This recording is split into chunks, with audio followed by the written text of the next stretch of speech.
Hi guys! Hope you guys are doing well so far on your first week off of your extended spring break. I decided to start reading chapter by chapter. Some of the chapters are short, so I'll do more than one today. From this book, Cosmic, by Frank Cottrell Boyce. Takes place in England, which is kind of fun, and it's a sci-fi novel. I was actually recommended this book last year by one of my fourth graders, Jocelyn, who's a fifth grader this year. So if you know her, she's the one that recommended this. So yeah, let's get started. So here's the cover. Looks like a tall boy looking up at the stars, and there's the moon. So let's get started.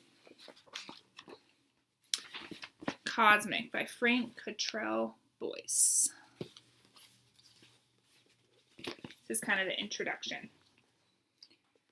At latest news, a rocket launched yesterday from a private site in northern China is missing.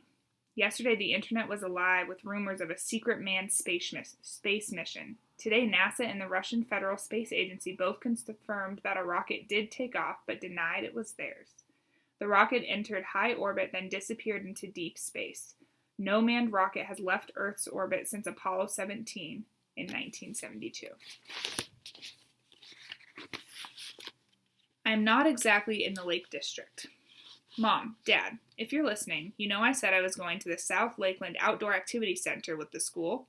To be completely honest, I'm not exactly in the Lake District. To be completely honest, I'm sort of in space. I'm on this rocket, the infinite possibility. I'm about 200,000 miles above the surface of the Earth. I'm all right-ish.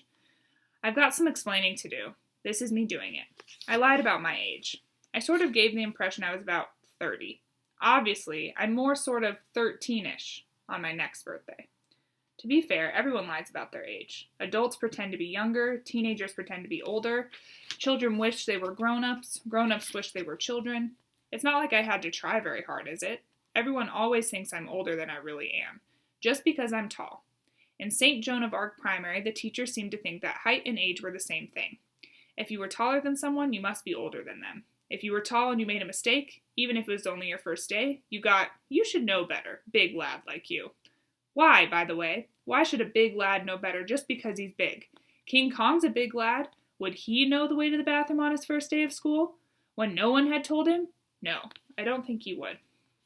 Anyway, a few hours back, the infinite possibility was supposed to complete a routine maneuver, and basically, it didn't. It rolled out of orbit, wrecking all the communications equipment, and now I'm very lost in space. I've brought this mobile phone with me, because it's got pictures of home on it. It's also got an audio diary function. That's what I'm talking into now. Talking makes me feel less lonely. Unless you get this message, you won't know about any of this because this is a secret mission. They said that if it goes wrong, they're going to deny all knowledge of it.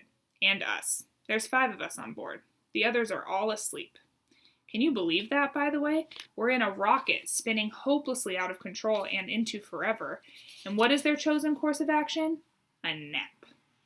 When we got the maneuver just slightly wrong, just slightly enough to make us completely doomed, they all screamed for about an hour, then they dozed off. I can't sleep. I can't get comfortable in sleeping bags because they're always too small for me. Plus, I think if I stay awake, I might have an idea and save us all. That's why I'm recording this on my Drax phone. If I do get home, I'm going to give it to you. Then you'll understand how I ended up in deep space when I said I was going pond dipping in the Lake District. If you are listening to this, though, and you are not my mom and dad, you are probably a pointy-headed, 90-legged, sucker-footed alien. In which case, can I just say, hello, I come in peace.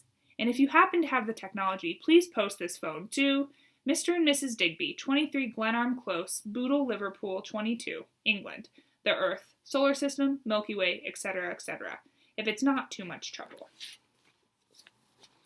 Completely doomed. The slightly worrying thing is that I am sort of enjoying this. Being doomed is not good, but being weightless is outstanding. Every time I lean forward, I do a perfect somersault.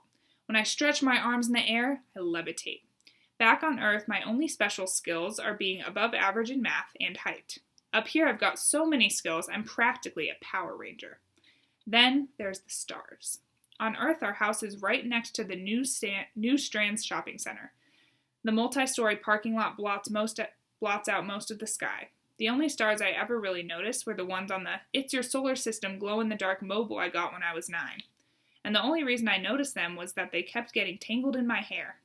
Mobiles do not make good presents for persons of above average height.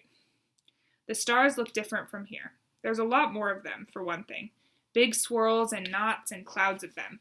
So bright they hurt to look at. When you're in it, space looks like the biggest firework display ever. Except it's on pause. It looks like freeze-frame fireworks. Even if you're completely doomed, you've got to be impressed. The only bad thing about the view is that it doesn't include Earth. We haven't seen it since we rolled out of orbit. I said to the others, well, it must be somewhere. We're probably just facing the wrong way. We'll find it, definitely. But that didn't seem to calm them down. One of them, Samson too, drew me a diagram to prove that even if we were facing the wrong way, we should still be able to see it. I said, so what are you saying? That we've fallen into some magic wormhole and come out on the other side of the universe? Possibly. That the whole Earth just vanished? That it's gone? Possibly. They all screamed until they wore themselves out, and then went to sleep. At least sleep uses less oxygen. I've tried to imagine that there's someone on the other end of this phone, someone unusually quiet. I've also tried to make actual phone calls. I sort of thought the signal might be better up here, being nearer to the satellites, but it doesn't seem to work like that. Alright, that's where we'll stop today. Mostly because I tried to make another video with the next chapter, and it was too long to post. So, starting Monday, I will post the next chapter called My Favorite Gravity. Alright, have a great weekend. I love you all.